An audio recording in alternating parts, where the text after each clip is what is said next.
So Waves is a new movie that it just came out recently, and it was really great. Love is patient. Love is kind. Love is not rude. It doesn't boast. This is a movie from writer, director, producer, editor, and a whole bunch of other things, Trey Edward Shultz, who directed this and wrote it and produced it and edited it, as well as his two other movies. One being Krisha, which was a really great little movie about an old grandma that goes home for the holidays, for Thanksgiving more specifically, and she goes home to this family that she hasn't seen for a long time, and everyone kind of hates her, and it's just this thriller about an old grandma who cooks a turkey. You are heartbreak incarnate. If you think you can just pop in and pop out of people's lives like this, you are malinformed. And that's pretty much the whole movie. And it's amazing, really. It is a great movie. As much as I make it sound like it's not, it is a great movie. You should watch it. I think it is on Netflix right now, so you can watch it there if you haven't. But it's definitely worth checking out. And that one seems to be sort of his experiment movie to see if his style will work. Because this style that he has in Krisha is carried out through his other two movies, Waves and It Comes at Night. The gloriously divisive movie that everyone thought was going to be a monster movie for some reason, because the trailers made it look like it was going to be a monster movie. Turns out there's no monster. The monster is the human beings in the movie, which is sort of the point of the movie. A lot of people hated It Comes at Night. I personally loved it. I think it is Trey Edward Shultz's best movie, not to spoil my thoughts on Waves, but it is amazing. Honestly, it's a near masterpiece and one of my favorite movies of the last decade. It's incredibly well done. I just want to talk. And I want honest answers. Do you have any idea what's going on out there?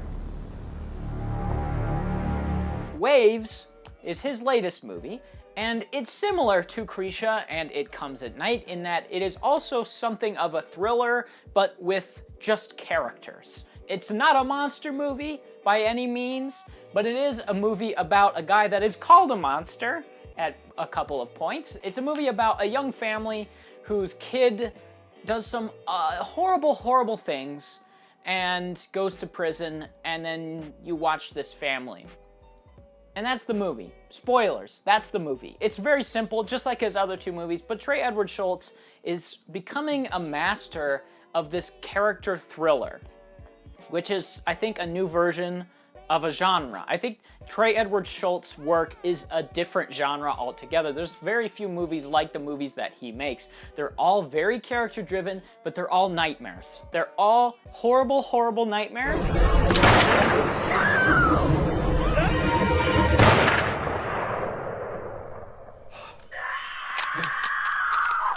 That leave me with pits in my stomach. I don't like watching them. I love watching them because they give me a feeling that very few character movies can do, and that is horrible anxiety and me watching a movie through my hands like this and going, I can't handle this. I'm trying to give you the tools to succeed in this world. It's not easy out there. Everything I do is for y'all. But like I said, this movie has a very simple premise. It's just about a kid that's a wrestler, and his dad is super overbearing and crossing the line between being too much and caring not enough, if that makes sense. His dad is just kind of a jerk to everybody. He pushes everybody. He's kind of like the guy in Whiplash, J.K. Simmons' character. He pushes people to their limits to try and get greatness out of them, or what he perceives as greatness, but he doesn't realize that he pushes everyone too far and away from him. There's no pot of gold down there. Are you adjusting the seat, really? That's been your problem the whole time, the seat height. So now you have it, right? So he pushes his kid to be a great wrestler. He wants him to be the best, but he doesn't know that the kid is just harboring deep hatred for him. And that comes out in the first hour of this movie, which is all centered around that relationship between the son and the dad. And the son has this tear in his shoulder, a small tear that could get much, much worse. He sees a doctor about it. They say, you need surgery.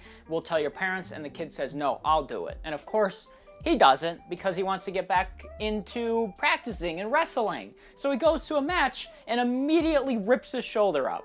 And of course that sends his dad over the edge. He kind of can't look at his son anymore. And then that sends his son over the edge. And his son makes some wildly stupid decisions. And the first hour of the movie is just watching this escalation of horrible, horrible, horrible decisions that lead him to do things that are irredeemable. He does some things that are absolutely horrendous and monstrous in a way. And he goes to prison for life. They say they give him a life sentence with parole for after 30 years. And then the movie completely shifts focus, because since it's about this kid, the story sort of ends for him there when he goes to prison. His life is over. And so the movie starts following his sister. And the movie then just becomes about her life in the wake of that happening to her brother. And the movie immediately gets less interesting. Now, that's not to say that it's bad, but watching her and having the movie shift so hard to her was a little jarring, because you don't get much of her in the first hour. The first hour feels like its own thing. It feels like a thriller about characters making horrible decisions, and then the second hour feels more like a marriage story, where it's like characters dealing with past decisions. And it kind of clashes a little bit. The tone completely changes with the main character, and the biggest problem I have with it is that, again, you don't really know her. She'll have this place to call home. Everything's gonna be okay, all right? Always. We're in this together. I didn't really get super invested in her because I was so invested in the first story. I was invested in what was going to happen with this character, what decisions he was going to make going forward, how the family was going to deal with it, what the dad was going to do now that his kid was in prison. I was invested in that relationship. And so when it shifts to this girl who sort of isolates herself from her family, it kind of lost me. Now, I still love the movie. I still think it's a great movie, but that doesn't really work for me, nor does the insistent pop songs that play throughout the movie. Now, to be fair, most of the pop songs I like, but I feel like the movie does rely a little bit too heavily on said songs. Now, again, I want to reiterate that I love this movie. I feel like I've been a little bit negative here for a minute. I think the best thing that this movie does, aside from the performances, which are all excellent and Oscar-worthy, the main kid who ends up going to prison is unbelievable in this movie. He sells every scene he is in. He's incredible in the movie, and I think he should get some kind of Oscar. I don't know if you give him a leading role Oscar or a supporting role Oscar, but he deserves some kind of nominations. He's amazing in it. But the movie is gorgeous, too. It's absolutely wonderful to look at. There's a great color palette that it has. The camera work is so frenetic. It just like keeps moving. There's a lot of these swirling shots that go on forever that are just like horrible nightmares to watch.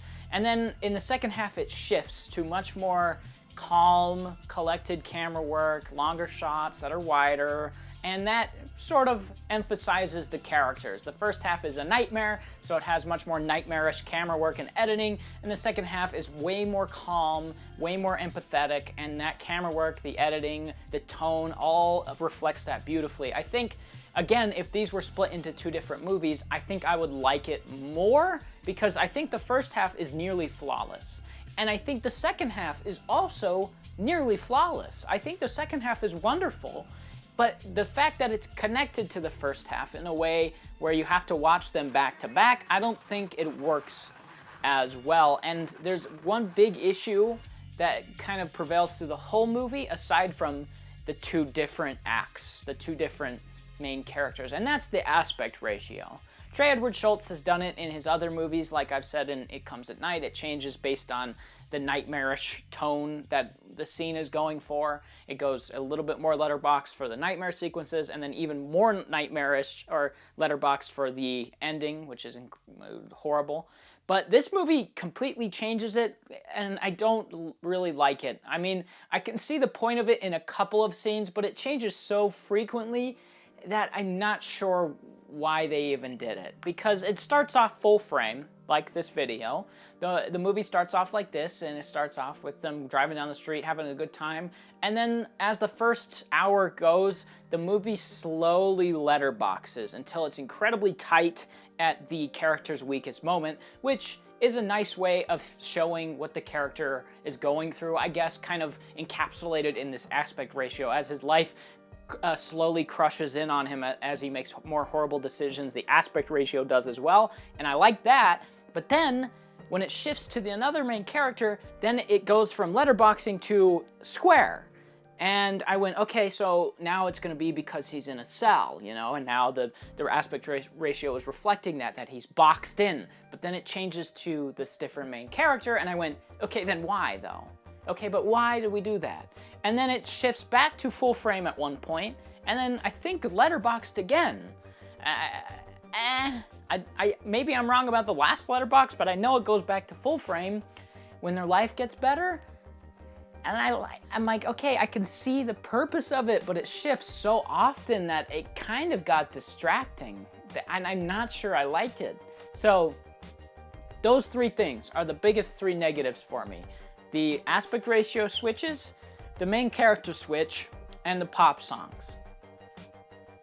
You take those things out, and this movie is a masterpiece. Really. No way about it. I give it an 8. When I came out of it, I gave it a 9, but the more I've sat on it, the more it's not soured for me, but gotten a little bit more, it's come down a bit. It's still great. I still really like it, and there's still some intensely memorable moments with a lot of great things about it, but there's just those things that keep nagging at me as I keep thinking about it. I'm definitely gonna have to see it again, though. It's definitely worth watching. Go check it out. It's a great movie.